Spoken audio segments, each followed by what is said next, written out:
Good morning everyone. Here I am Anushka Kumari I am Sakshi Yadav. and we are from class 9D. तो आज हम अपने director sir का interview लेने वाले हैं जो बहुत ही मज़ेदार होने वाला है। और उनके लिए हमारे पास बहुत सारे इंटरेस्टिंग क्वेश्चंस हैं। तो बिना किसी देरी के चलिए शुरू करते हैं। Good morning sir. Good morning sir. तो सर मैं सबसे पहले आपसे रिक्वेस्ट करना चाहती हूँ कि आप हमें अपना इंट्रोडक्शन दें। Thank you. मेरा नाम प्रमोद कुमार, आपके इस विद्यालय का मैं सेक्रेटरी हूँ। आपके लिए ही मैं स्कूल चला रहा हूँ। कोशिश हमारी यही है कि आप अपने जीवन में इस विद्यालय से कुछ लेकर आगे हायर एजुकेशन में जहाँ भी जाएं, हमको एक फील हो और स्कूल ये फील करवाए कि हमारा फाउंडेशन जो था वो बहुत मजबूत मिला है, ताकि आपको हायर एजुकेशन का प्रॉब्लम नहीं हो, आप अपनी सफलता की हर ऊंचाई को छुएं।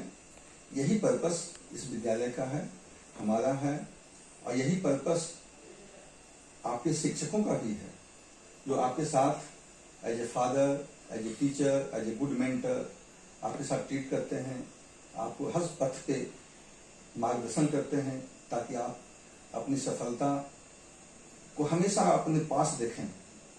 वो कोशिश यही करते हैं, हमारी भी कोशिश यही रहती है कि आपकी जो भी सफलता है वो आपके आंखों के सामने हो, ताकि आप उसको फेस करने की कैपेसिटी आपके अंदर में आ जाए, बिल्डअप हो। हम लोगों की पूरे स्कूल टीम की यही कोशिश है कि आप कोडरमा में बेहतर से बेहतर करें। जब आप बेहतर करेंगे तभी स्कूल बेहतर होगा। स्कूल बेहतर करेगा तो आप स्कूल अच्छा नहीं हो सकता, आप अच्छा नहीं कर सकते। आप बेहतर करेंगे, बच्चे बेहतर करेंगे तो स्कूल बेहतर होगा। यही हमारी सोच है। सर तो मेरा सवाल ये है कि आपके पास जॉब के लिए बहुत सारे ऑप्शन होंगे, पर आपने उन बहुत सारे ऑप्शनों के बाद भी आपने स्कूल को खोलना क्यों प्रेफर किया और हमारे विद्यालय का संचालन करना क्यों प्रेफर किया? बेटा मैं जो है ना, सबसे पहले मॉडर्न टू स्कूल में ज्वाइन किया था। लगभग 8 सालों तक बच्चों के साथ रह करके, मेंटरशिप दे करके मुझे ऐसा फील हुआ कि बच्चों के साथ ही रहना बेहतर है, और उनके साथ रह करके अपने एजुकेशन को भी डेवलप किया जा सकता है, अपने स्वास्थ्य को भी डेवलप किया जा सकता है, क्योंकि बच्चों के साथ बच्चा बन करके पढ़ना पड़ता है।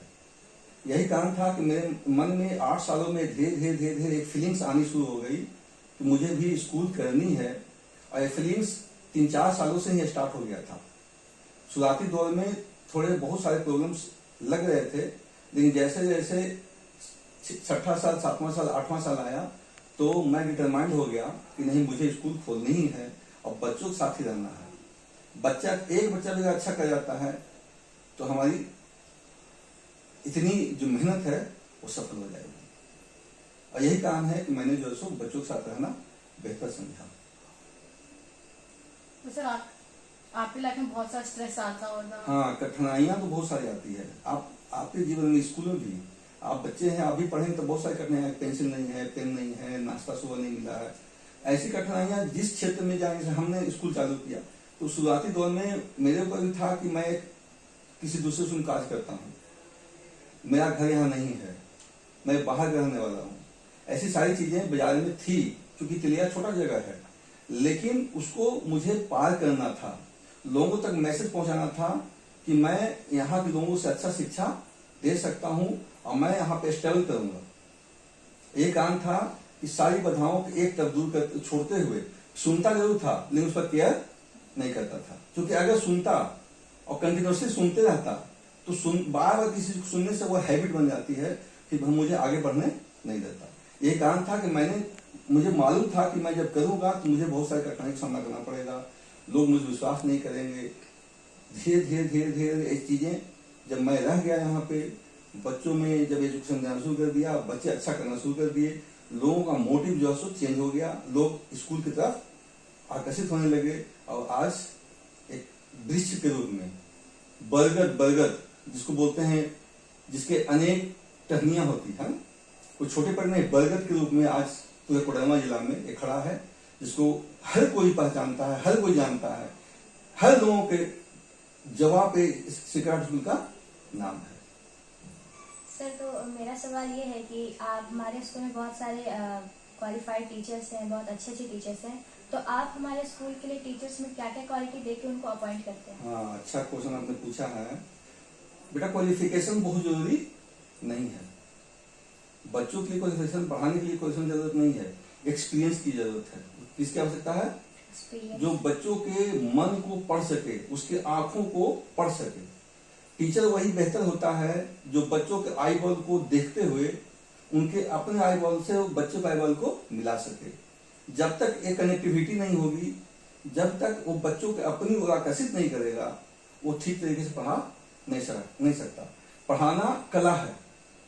वो जो वेल क्वालिफाइड है वो भी कर सकता है और नहीं भी कर सकता, लेकिन जिसके पास एक्सपीरियंस है, वेल क्वालिफाइड नहीं है लेकिन एक्सपीरियंस है, तो वो बेहतर तरीके से, जो वेल क्वालिफाइड है उनसे ज्यादा बेहतर तरीके से बच्चों को पढ़ा सकता है, अपनी ओर आकर्षित कर सकता है। इसलिए मैंने कोशिश किया यही कि ऐसे टीचर को अपॉइंट किया जाए जो बेहतर तरीके से बच्चों को अपने साथ ढाल सकें, अपने साथ रख सकें। 45 मिनट 1 घंटे जितने समय तक रहते हैं, बच्चों को अपने साथ जोड़ सके वो, ताकि बच्चे सब उनके साथ जुड़े रहेंगे तभी पढ़ाई हो सकेगी, नहीं जुड़े रहेंगे पढ़ाई नहीं हो सकेगी। तो सर, हमारे स्कूल में बहुत सारी क्वालिटीज है जो हमारे स्कूल को दूसरे स्कूल से बेहतर बनाती है। हाँ, तभी हमारा स्कूल डिस्ट्रिक्ट में नंबर 1 स्कूल है। तो फिर कैसे क्वालिटीज है? क्वालिटी में बहुत सारी क्वालिटियां स्कूल में, मेरे हिसाब से जो मैं मानता हूँ कि स्कूल में मेन क्वालिटी है बच्चों का डिसिप्लिन। स्कूल का फाउंडेशन क्या है? बच्चे नहीं रहेंगे तो स्कूल तो आगे नहीं। बच्चे के लिए ही स्कूल है, तो बच्चे जब बेहतर करेंगे तो स्कूल बेहतर हो जाएगा। अब बच्चे बेहतर कैसे करेंगे? डिसिप्लिन और संस्कार।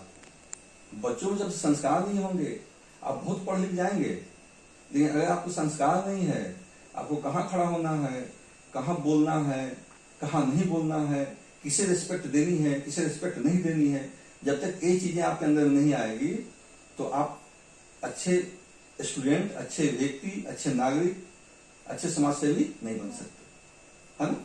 यही कारण है कि हम लोग हमेशा बच्चों को कोशिश यही करते हैं। पर्सनली मैं बच्चों को हमेशा ट्रीट करता हूं कि आप पढ़ लिख बहुत जाओ, लेकिन संस्कार मत भूलना। अगर आप संस्कारी हो तो हर सफलता तुम्हारे चरणों में होगी, हर सफलता तुम्हारे चरणों में। लेकिन अगर आप संस्कार नहीं है, अहम आ जाएगा, आप प्राउडी हो जाओगे, है ना, और थोड़ा सा पैम्पर हो जाओगे, तो रिस्पेक्ट, जिस दिन रिस्पेक्ट की भावना खत्म हो जाएगी, डिसिप्लिन के, उसके डिसिप्लिन खत्म हो जाएगा। रिस्पेक्ट से डिसिप्लिन आता है। आप जब दूसरे को रिस्पेक्ट करेंगे तो आपके अंदर में नम्रता आ जाएगी, विनम्रता आ जाएगी आपके अंदर, और नम्रता विनम्रता सिखाती है कि दूसरे को आदर दो, सत्कार दो, फिर आपको ही मिलेगा। If you give respect to others you will be respected, है ना। और जब आपको समाज में, घर में लोग जब आपको थोड़ा सा आदर करते हैं तो आपको भी लगता है, आपके मन को भी लगता है, आप सेल्फ मोटिवेटेड हो जाते हो कि मैं कुछ अच्छा कर रही हूँ। इसलिए बच्चों को हमेशा डिसिप्लिन पे ज्यादा ध्यान देना चाहिए। और शिक्षा स्कूल का मोटिव ही है बच्चों को संस्कार और डिसिप्लिन सबसे पहले दिया जाए, शिक्षा खुद में खुद आ जाएगी। क्योंकि शिक्षा तो टीचरों से और किताबों से मिलती है, और किताब उनके पास है और टीचर भी है तो खुद आ जाएगी। लेकिन डिसिप्लिन और संस्कार ये स्कूल से नहीं आते, घर से आते हैं। इसलिए संस्कार हमेशा घर से उठानी चाहिए, समाज से उठानी चाहिए, उसके बाद फिर स्कूल से उठानी चाहिए, राइट।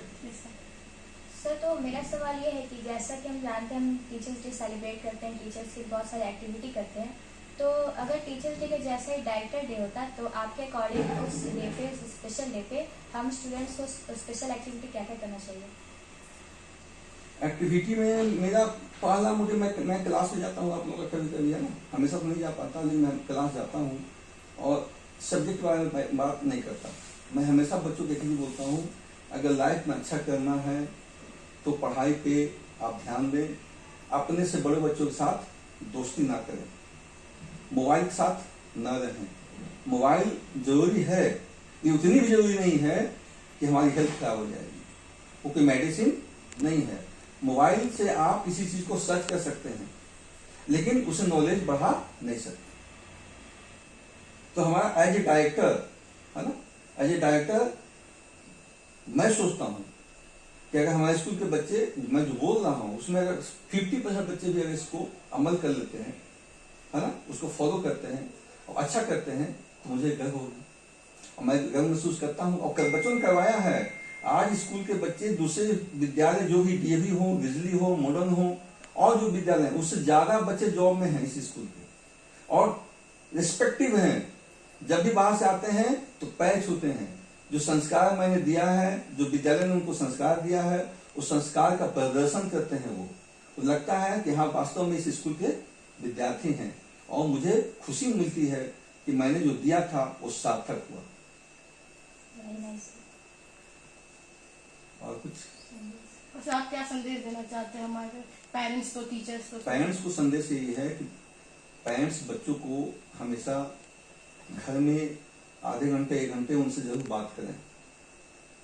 अभिभावक का बच्चों से बात करना बहुत जरूरी है, अति आवश्यक है।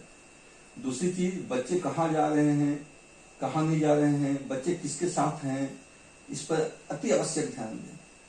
अति आवश्यक है कि वो हमेशा ध्यान दें कि हमारे बच्चे किसके साथ हैं। क्या ऐसा तो नहीं है कि अपने से बड़े उम्र के साथ बच्चे हैं? और जब बड़े उम्र के साथ बच्चे दोस्ती कर लेंगे तो उनकी सोचने की क्षमता और छोटे बच्चों की छोटी क्षमता दोनों में डिफर होता है, तो बच्चे फिर खराब हो जाते हैं, है ना। जब वो बड़े बच्चों जैसा संस्कार करना उसको अडॉप्ट कर लेते हैं, वैसी आदतें जब उनमें आ जाती है ना, हरकत करना शुरू कर देते हैं तो बच्चे खराब हो जाते हैं। इसलिए गार्जियन से मेरा ये प्रार्थना है, करवत प्रार्थना है कि हमेशा बच्चों को ये जरूर बताएं कि घर में दोस्ती करनी है घर में करो, खेलनी है घर में खेलो, बाहर बच्चों के साथ ज्यादा समय ना व्यतीत करें आप, ताकि आपका मोटिवेशन घर से मिलते रहे, स्कूल से मिलते रहे और बाहर का जो भी माहौल उसे इन्फ्लुएंस आप ना हो, ताकि आप आने वाले समय में आपके साथ कठिनाइयां बढ़ने वाली है। पॉपुलेशन बढ़ रही है और जितनी भी वैकेंसी निकलती है उसमें लाइन लगी रहती है और सीटें लिमिटेड होती है और कहीं भी रिजल्ट 1.5% 1% है। तो आप सोच सकते हो एज ए स्टूडेंट और एज ए गार्जियन सोच सकते हैं कि हमारे बच्चे जहां 1.5% जहां रिजल्ट है वहां 1.5% में बच्चा हमारा कहाँ खड़ा है। अगर खड़ा होना है बच्चे को तो कैसे खड़ा होगा? क्या आज जिस परिस्थिति में हमारे साथ बाहर घूम रहा है बच्चा, क्या ऐसी परिस्थिति में अगर रहते रह गया तो क्या वो 1.5% में खड़ा हो सकेगा? तो अभिभावक से मेरा ये निवेदन है कि वो बच्चे पर हमेशा ध्यान दें। साथ साथ बच्चों को जब विद्यालय भेजें तो यूनिफॉर्म बहुत परफेक्टली जज करके भेजें। भेजते समय हमेशा वो ध्यान रखें, कम से कम मदर फादर एक बार जरूर ध्यान रखें कि बच्चा स्कूल जा रहा है, जिसमें जा रहा हो उसमें ध्यान रखें जा रहा है, ताकि उनका ध्यान हो बच्चे पर कि वो यूनिफॉर्म कैसा पहन जा रहा है। क्योंकि यूनिफॉर्म से भी बच्चों में सेल्फ मोटिवेशन मिलता है। जब आप अच्छा यूनिफॉर्म पहनते हो तो आपको वो मोटिवेट करता है कि मैं अच्छी लग रही हूँ, है ना। इसलिए सेल्फ मोटिवेटेड करने के लिए स्कूलों में यूनिफॉर्म भी बहुत जरूरी है। अच्छा यूनिफॉर्म पहनना चाहिए ताकि आपको जब दूसरे बच्चों को देखें आप तो आपको लगना चाहिए कि मैं उससे बेहतर हूँ। ये आपको मोटिवेट करता है ना। तो गार्जियन को भी ध्यान देना चाहिए कि हमेशा बच्चे जब घर से निकल रहे हो तो हमारे बच्चे बैग लेकर कैसे निकल रहे हैं, यूनिफॉर्म कैसे पहन के जा रहे हैं, उनका हेयर स्टाइल क्या है ना। इन सारी चीजों पे वो ध्यान दें। और बच्चे भी, बच्चों मैं तुम लोगों को भी बताऊंगा कि जब घर से निकलना है आपको तो आप बहुत सावधानी के साथ घर से निकलें। मैसेज हमेशा पेरेंट्स को मिलते रहना चाहिए। आफ्टर स्कूल जब बाहर जाते हो तो भी आपको गार्जियन के साथ कनेक्टिविटी बनी रहनी चाहिए और ऐसे कोई क्षेत्र में पैर रखनी नहीं चाहिए जहां से आपको नुकसान होने की संभावना है ना। सर तो हमारा आखिरी क्वेश्चन ये है कि आपको हमारे इंटरव्यू में आके कैसा लगा? आपने कभी सोचा था कि आपके क्या स्कूल के बच्चे आपको इंटरव्यू लेंगे?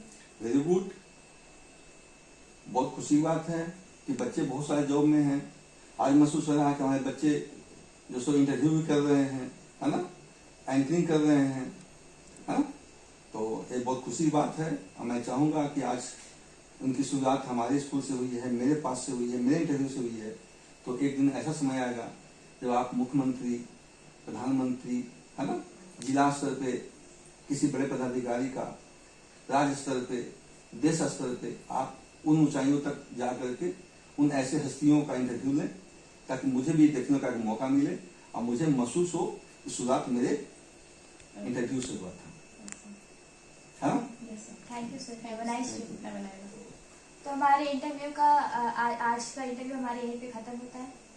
आशा करती हूँ कि आपको हमारा आज का इंटरव्यू अच्छा लगा हो। तब तक के लिए आपका दिन शुभ हो।